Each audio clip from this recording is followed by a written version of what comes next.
What's going on, guys? My name is Jake, and welcome back to Gax Reviews. And today we are going to be reviewing the brand new film that just dropped on Netflix, Rainey's Black Bottom. This is figured to be a huge contender at the Oscars. How is it? How is Chadwick Boseman's final performance? We're going to get into all of that in just a little bit. Before we get started, I want you guys in that comment section below. Have you seen the film yet? What are your thoughts on it? And let's get started with this, Rainey's Black Bottom. Tensions rise when trailblazing blues singers Ma Rainey and her band gather at a recording studio in Chicago in 1927. So yeah, let's not beat around the bush at first that this is Chadwick Boseman's final live action performance.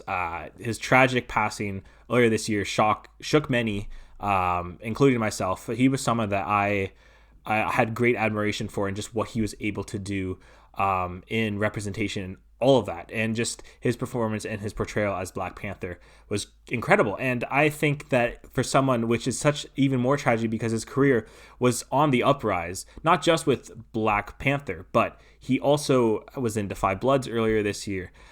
He's been on the uptrend, and I was excited for this movie, but a little bit hesitant because I'm like, oh no, I'm not ready to say goodbye to this guy yet. But executives, everyone was saying that this was his best performance. And if you don't know what this movie is based off of, it's based off of a play, which was written by August Wilson, who, if you don't know that name, he did Fences he did Fences a long time ago as part of his plays, and that was adapted into a film in 2013 with Denzel Washington. So this is kind of following the trend of something that's kind of taken on a bit more recently. A lot of plays are getting made into a new medium of film, and it's interesting to see how they play with that, because obviously a play is written to be the actor standing still, facing towards the audience with a still backdrop, and trying to work their way from there. So it's interesting, and I always have fun seeing how these directors try to play around with that and try to make it feel a lot more lively. And I think George C. Wolfe does an excellent job of this, and there's no denying that Ma Rainey's Black Bottom is probably one of the best films of the year. It's just outside my top 10, little spoiler for a little video coming up a little bit later this month. I just had a great time with this movie, not just because of the performances, which, you know, you're looking at the top two casts. You have Viola Davis, who has been on a roll recently. She's one of the best working actresses in the game right now, and she's even more great here. She's subtle in a lot of ways, but she has some really powerful monologues. But Chadwick Boseman, it's true what they say. This is by far and away his best performance.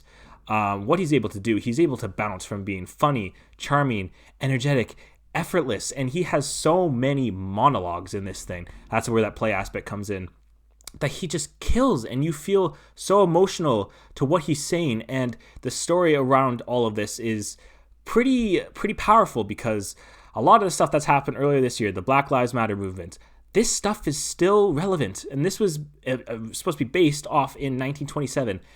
Almost 100 years later, there is some stuff in here that is still prevalent, and that is mind-boggling. But the way that they're able to show that in just such an energetic and fun way, I think the pacing is stellar at points. I think that the script is tight and it's energetic. All the performances, Viola Davis, Chadwick Boseman, Colman Domingo, who, if you guys don't know that name yet, you got to get on him. He is one of the best up-and-coming actors right now. Like, between him being in Euphoria and this, and he's got some films, he's going to be in Candyman coming out this year, I guess, next year.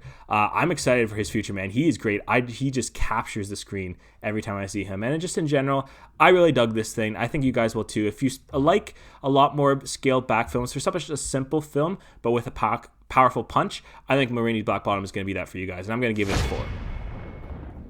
Yeah, like I said, I want you guys in that comment section below. Let me know what you thought about this. Were you held powerful by Chadwick Boseman's performance like I was? It's a shame we're not going to see him again, because really, he just was going up, and it's just such a travesty. But I don't think there's any better way for him to end his career than this movie, on top like this. And I think he probably is going to win the Oscar for this. The Academy does like to do a lot of posthumous awards, but this is deserving. Like, not even a question in my mind. He deserves this thing. He's truly incredible, and I think you guys need to check this out. That's gonna wrap it up for this video. If you guys did enjoy it, if you could hit that like button and subscribe for more. I got a top 10 coming out to you guys this week. We're getting into the end of the year, so all my top 10s will be ramping up, and next week we also have Soul and Wonder Woman coming out, so be on the lookout for both of those, and I'll see you guys in the next one. Thanks for watching.